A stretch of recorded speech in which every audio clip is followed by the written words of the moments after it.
वैभव और मेरा नाम है उज्जवल झा। और आज मैं लेकर आया हूं आप लोगों के लिए मानव भूगोल के मूल सिद्धांत, जो हमें हमारी ज्योग्राफी की चैप्टर 1 है उसका पार्ट 2। तो आइए आज हम उसको समझते हैं। तो कल जो हमने पार्ट 1 में, वो मेरी फर्स्ट वीडियो थी, तो उसमें जो हमने गलतियां की हैं वो कोशिश करेंगे कि आज ना दोहराएं। आपको आज ज्यादा अच्छी से अच्छी वीडियो जो है मैं प्रोवाइड करूंगा कल जो है होगी। तो आइए लेट्स स्टार्ट। तो आज जैसे कि कल हमने कुछ टॉपिक्स जो है वो हमने कंप्लीट किए थे और आज जो है सेकंड पार्ट है हमारा। तो चैप्टर का नाम है प्रकृति एवं विषय क्षेत्र, जिसका नेक्स्ट टॉपिक जो होगा आज होगा मानव भूगोल के क्षेत्र एवं उपक्षेत्र। ओके, हाँ, तो टॉपिक हमारा ये था मानव भूगोल के क्षेत्र। तो मानव भूगोल के क्षेत्र जो है मुख्यतः 7 प्रकार के होते हैं। फर्स्ट, सांस्कृतिक भूगोल, सामाजिक भूगोल, आर्थिक भूगोल, राजनीतिक भूगोल, नगरीय भूगोल, आवास भूगोल, जनसंख्या भूगोल। ये जो है हमारे 7 हैं जो क्षेत्र हैं और इनके उपक्षेत्र। ओके, हाँ, तो ये हमारे हैं मानव भूगोल के कुछ क्षेत्र एवं उपक्षेत्र। जो कि उपक्षेत्र जो होंगे वो मुख्य उपक्षेत्र होंगे जो कि मैं आपको बताऊंगा। तो पहला जो हमारा मानव भूगोल के क्षेत्र है, पहला राजनीतिक भूगोल, सेकंड सांस्कृतिक भूगोल, थर्ड आर्थिक भूगोल, फोर्थ सामाजिक भूगोल, फिफ्थ जनसंख्या भूगोल, सिक्स्थ आवास भूगोल और 7th नगरीय भूगोल। यहाँ जगह नहीं थी इसलिए मैंने ऊपर 7th में जो है नगरीय भूगोल लिख दिया है। तो हमने ये क्षेत्र पढ़े, ये क्षेत्र है, नोट कीजिएगा ये क्षेत्र है। और उसके बाद इसके मुख्य उपक्षेत्र जो कि मैं लिखवाऊंगा। तो सबसे पहले हम आते हैं राजनीतिक भूगोल पे। ठीक है, तो राजनीतिक भूगोल में कौन कौन से आते हैं, जैसे कि हम जानते होंगे, इसमें आते हैं पहला निर्वाचन भूगोल। क्या आता है? निर्वाचन भूगोल। निर्वाचन भूगोल। ओके, और सेकंड है सैन्य भूगोल। सैन्य भूगोल। तो ये जो है हमारे ये मुख्य उपक्षेत्र हो गए। और ये क्षेत्र राजनीतिक भूगोल के उपक्षेत्र जो है वो निर्वाचन भूगोल और सैन्य भूगोल है। और उसके बाद हम पढ़ेंगे नेक्स्ट जो है वो हमारा होगा आर्थिक भूगोल। तो आर्थिक भूगोल में हम आर्थिक भूगोल की दृष्टि से जो है हमारे 3 उपक्षेत्र हैं, जैसे कृषि भूगोल, आर्थिक भूगोल। तो इसका जो होगा वो होगा सबसे पहला कृषि भूगोल,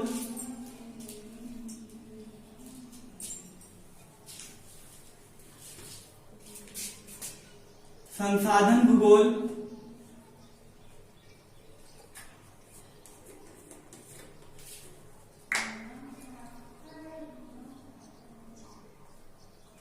और थर्ड जो हमारा होगा पर्यटक भूगोल।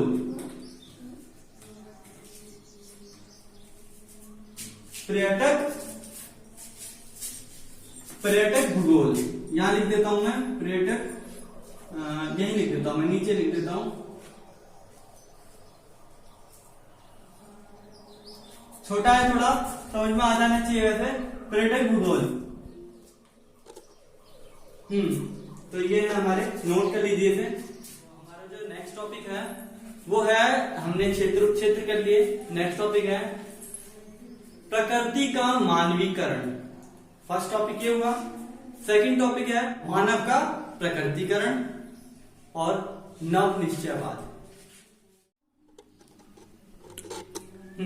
मानव का प्रकृतिकरण, जिसे हम पर्यावरणीय निश्चयवाद भी कहते हैं, और प्रकृति का मानवीकरण, जिसे हम संभावनावाद भी कहते हैं। और तीसरा जो है हमारा नव निश्चयवाद।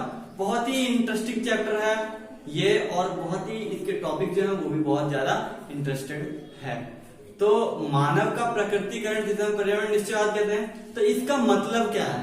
इसका मतलब सीधे सीधे वर्ड में ये बताता हूं कि जैसे हम प्रकृतिकरण ये कहते हैं ना, तो यानी मानव का प्रकृतिकरण हो गया। यानी मानव को जो है प्रकृति ने अपने वश में कर लिया। ठीक है, इसका अर्थ यह है मानव जो है वो प्रकृति के अनुसार ही कार्य करता है। और ठीक है, नेक्स्ट, तो प्रकृति ने मानव को ढाला अपने अनुसार। ठीक है, और सेकंड टॉपिक जो हमारा वो है प्रकृति का मानवीकरण, जिसे हम संभावनावाद भी कहते हैं। इसको किसने दिया था? इसको दिया था विडाल डी लाप्लास। ठीक है, ये सारे नाम मैं लिखवाऊंगा, अभी मैं आपको बताता हूँ। विडाल डी लाप्लास, इसकी संकल्पना दी थी वो विडाल डी लाप्लास ने दी थी। इसका मतलब यह है कि प्रकृति को, इसमें उल्टा है, प्रकृति को मानव ने अपने वश में कर लिया। यानी मनुष्य जो है वो प्रकृति के नियमों को समझ लिया मनुष्य ने, और उसके अनुसार कार्य करने लगा। इसमें क्या किया है? इसमें मानव ने प्रकृति को अपने वश में कर लिया। और थर्ड जो है नव निश्चयवाद, इसकी संकल्पना जो दी थी वो ग्रिफिथ टेलर ने दी थी। ठीक है, और नव निश्चयवाद में क्या है? इसमें दोनों है, दोनों चीजों को मिलाकर बीच का रास्ता निकाला है। यानी मानव ने विकास तो करा लेकिन प्रकृति के नियम को समझा, लेकिन इसमें क्या हुआ? प्रकृति का हास्य हुआ, प्रकृति की जो संपदा है उनका हास्य हुआ। तो इस रास्ते ने क्या किया? नव निश्चयवाद की संकल्पना ने क्या कहा? इसने कहा कि विकास करो अथवा सीमा में रहकर। तो ये हमारा थर्ड टॉपिक है, एक एक करके मैं एक्सप्लेन करूंगा। ओके, ये तीन अवस्थाएं हैं मानव भूगोल की प्रकृति, मैंने बताया था। उसके बाद मैंने ये लिख दिया है, आप नोट कर सकते हैं कि मानव का प्रकृतिकरण, प्रकृति का मानवीकरण और नव निश्चयवाद। तो मानव का प्रकृतिकरण, जिसे हम पर्यावरण निश्चयवाद भी कहते हैं दूसरे शब्दों में। दूसरा प्रकृति का मानवीकरण, जिसे हम संभववाद या संभावनावाद, ये दोनों कहते हैं।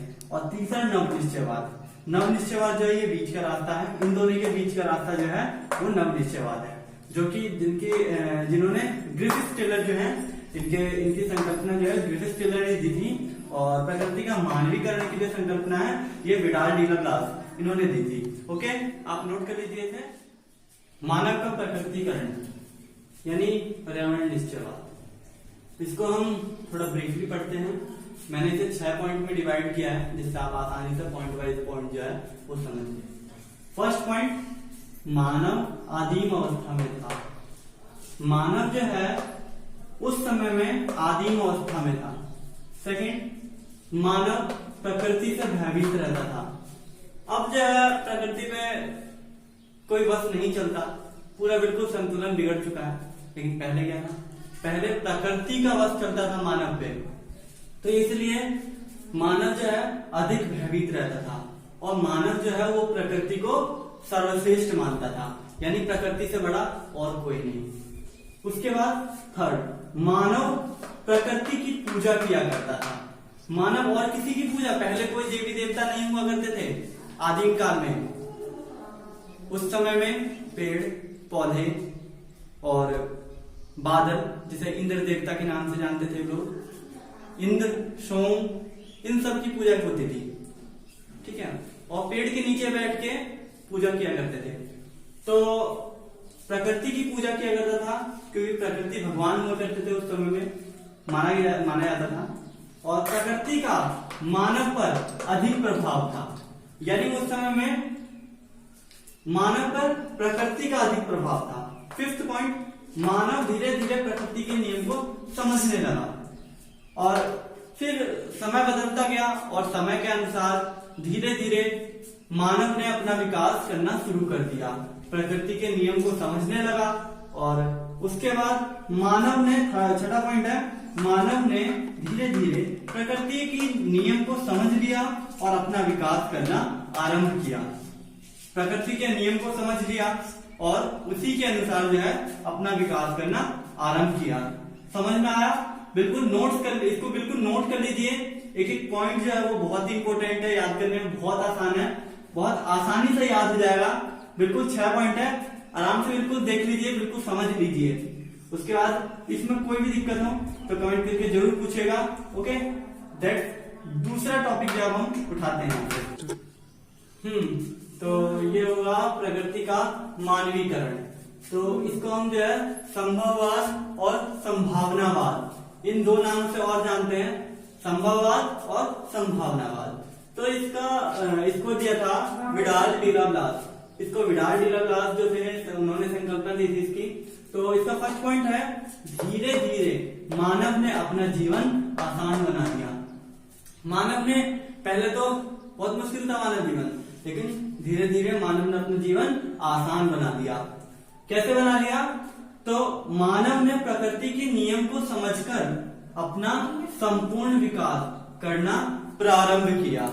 ठीक है, संपूर्ण विकास करना प्रारंभ किया मानव ने प्रकृति नियम को समझकर। थर्ड, मानव अब प्रकृति से नहीं डरता और ना ही प्रकृति की पूजा किया करता है। पहले क्या होता था, मानव जो था वो प्रकृति की पूजा किया करता था, प्रकृति से अधिक भयभीत रहता था, क्योंकि प्रकृति का जो है मानव जीवन पर अधिक प्रभाव था, इसलिए जो था वो ये तो सारी चीजें करता था। उसके बाद अब नहीं करता। मानव अब स्वार्थी हो गया है, मानव सिर्फ अपने बारे में सोच रहा है। कोई भी देखो, जल्दी कोई भी पेड़ नहीं लगाना चाहता, सब अपने जीवन में व्यस्त हैं, सब इधर उधर व्यस्त हैं, कोई भी प्रकृति के बारे में नहीं सोच रहा। इसलिए मानव जो है अब स्वार्थी हो गया है। और अब मानव प्रकृति के नियम को समझकर, मानव जो है अब प्रकृति के नियम को समझकर प्राकृतिक संसाधनों का अधिक प्रयोग करने लगा है। तो मानव क्या है, अब जो है मानव ने नियम समझ लिए प्रकृति के, और हमें पता है जैसे कि प्राकृतिक संसाधन जो है वो सालों करोड़ों सालों पहले बने थे, और जो कि अब उसका हम प्रयोग कर रहे हैं। लेकिन हमें ये भी पता है कि ये जो प्राकृतिक संसाधन है ये अगर समाप्त हो गए तो फिर इनको बनने में जो है कई लाखों करोड़ों वर्ष लग जाएंगे। तो इसीलिए हमें कभी भी, जैसे हम संसाधनों का, कोयले का, पेट्रोल, डीजल, इन सभी चीजों का जो है गलत यूज करते हैं। बाइक है, जैसे आजकल हमारे पास सबके पास बाइक है, बाइक लेके आसपास के एरिया में जाने के लिए भी हम निकल लेते हैं। हम साइकिल से भी कवर कर सकते हैं वो आसपास का एरिया, साइकिल से भी जा सकते हैं, जिससे एक्सरसाइज हो जाएगी, फ्यूल बचेगा।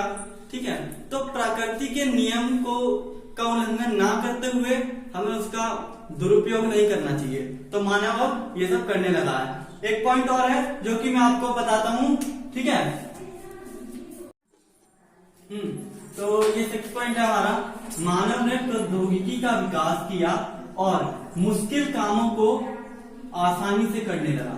यानी मानव ने धीरे धीरे प्रौद्योगिकी का, यानी नई मशीनरी का, नई मशीनों का विकास किया, आरंभ किया, और उसके साथ जो है जो कठिन काम थे, जैसे कि पहले खेती करते थे, तो पहले तो किसान जो होता था वो खुद ही खेती करता था, अपने कंधे पे वो बैल की जगह वो खुद होता था और उसे पूरा खेत जोतता था। उसके बाद बैल का प्रचलन हुआ, बैल का उपयोग करने लगे, और बैल के बाद जब मानव ने सोचा कि इसके बाद कितनी जल्दी से जल्दी हम जो है खेती कर सकें, तो उसके लिए ट्रैक्टर आया। तो यह हुआ प्रौद्योगिकी का विकास, और मुश्किल काम को आसानी से करने में सक्षम हो गया, वो भी कम समय में मुश्किल काम को करने में सक्षम हो गया। तो नोट कर लीजिए, बहुत ही आसान है। ये हमारा था प्रकृति का मानवीकरण, ये टॉपिक था, ये यहीं पे समाप्त होता है। इसके बाद जो है नव निश्चयवाद, ये बताऊंगा, और नव निश्चयवाद की संकल्पना मैंने आपको बता दिया, वो लिखवाऊंगा, और उसके क्या पॉइंट्स बनते हैं वो भी बताऊंगा। ओके,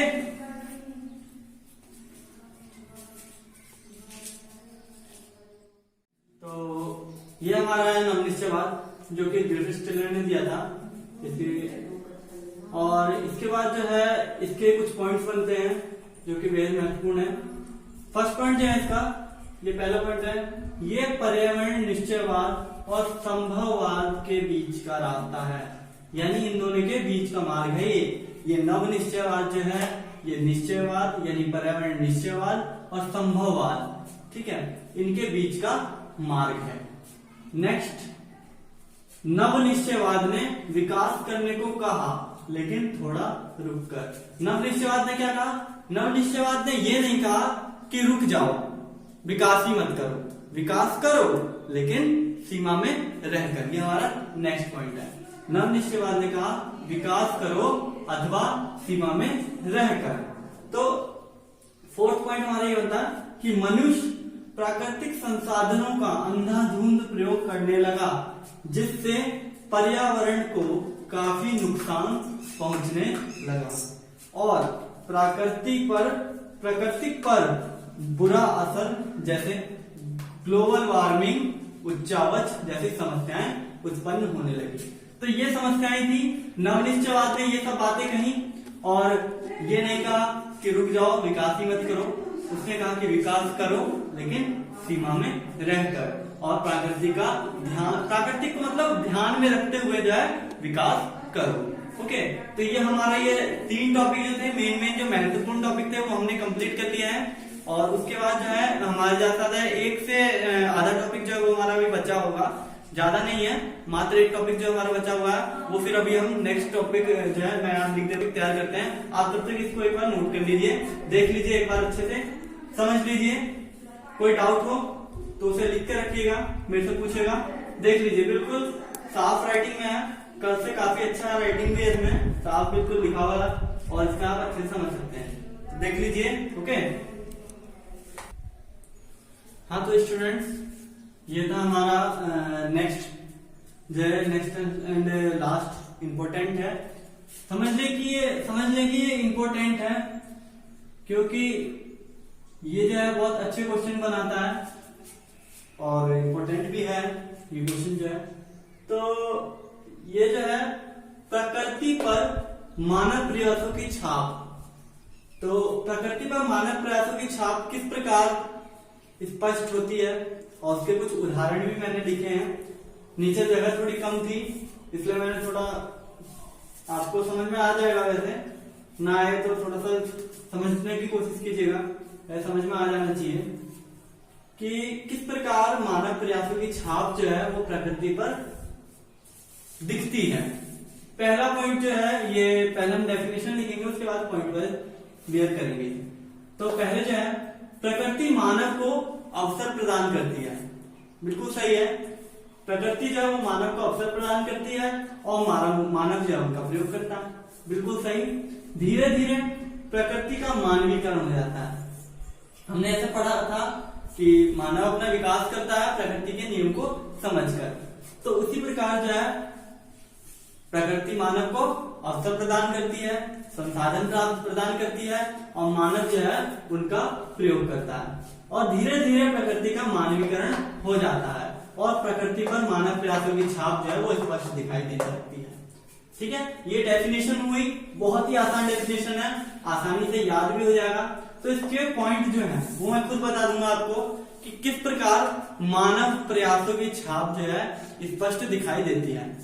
तो जैसे कि हम बांध बनाते हैं, पुल निर्माण, गृह निर्माण, घर बनाते हैं, घर का निर्माण, कृषि।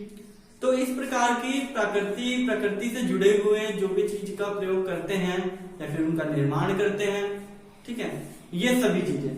समुद्री मार्ग का प्रयोग जो है हम व्यवसाय, व्यापार, इन सभी के लिए करते हैं। तो समुद्र जो है वो प्रकृति से जुड़ी हुई है, तो प्रकृति क्या कर रही है, हमें अवसर प्रदान कर रही है, क्या करने का, व्यापार करने का या फिर सफर करने का, एक स्थान से दूसरे स्थान तक पहुंचने का। तो प्रकृति हमारी इसमें सहायता कर रही है।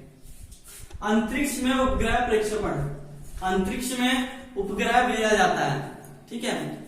अभी मंगल का यान गया था, तो वो एक उपग्रह हो गया।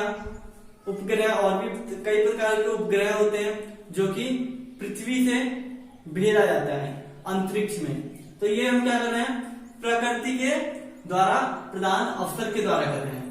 पहाड़ों का चारागाह के रूप में प्रयोग, कई स्थानों पे जहां पे अच्छे चारागाह नहीं होते, समतल भूमि नहीं होती, ठीक है, भूमि की बनावट यानी उच्चावच जिसे हम कहते हैं, भूमि की बनावट जो है वो उबड़ खाबड़ होती है। तो वैसे स्थानों पर पहाड़ों को जो है चारागाह के रूप में प्रयोग किया जाता है, चारागाह के रूप में पहाड़ों का प्रयोग किया जाता है। वहां पे जो चरवाहे होते हैं वो अपने पशुओं को ले जाते हैं, चराते हैं। तो ऐसे 4 चीजें हैं जो प्रकृति से जुड़ी हुई हैं और ये जो है हमें अवसर प्रदान करती है। नोट कर लीजिए, इंपॉर्टेंट है थोड़ा, और इसी से क्वेश्चन बनते हैं थोड़े, यही क्वेश्चन बनेगा और इंपॉर्टेंट है, नोट कर लीजिए। ओके, हाँ तो स्टूडेंट्स एंड ऑल फ्रेंड्स और जो भी इस वीडियो को देख रहा है, जैसे कि हमने पार्ट 1 पहले कंप्लीट किया था और पार्ट 2 जो है आज हमारा कंप्लीट हो चुका है। वन चैप्टर जो है ज्योग्राफी का वो कंप्लीट हो गया है। तो ठीक इसी तरह आगे बढ़ते हुए हम अगले चैप्टर पे जाएंगे। तब तक सपोर्ट करते रहिए, keep support, keep learning with online EduHub. Thank you, जय हिंद।